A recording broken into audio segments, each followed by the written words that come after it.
In this lesson, we will learn how to use the Extract Edges tool. This tool creates a wireframe geometry from the edges of a 3D solid or a surface.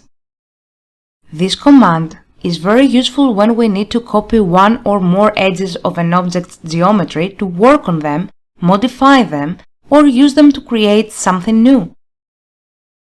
Each edge is a separate line, arc or spline depending on the shape of the solid.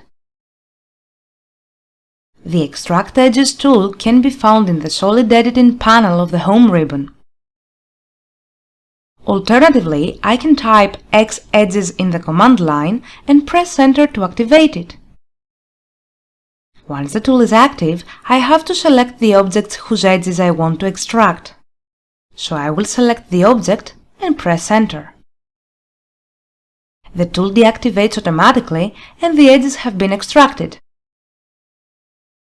If I move the 3D solid, you will notice the lines and curves that were created.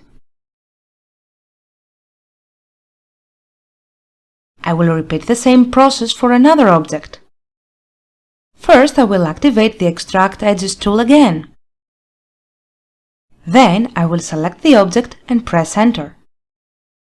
And finally, I will move the object so I can see the edges. Now I can select the ones I do not need and delete them, and keep only the ones I really need.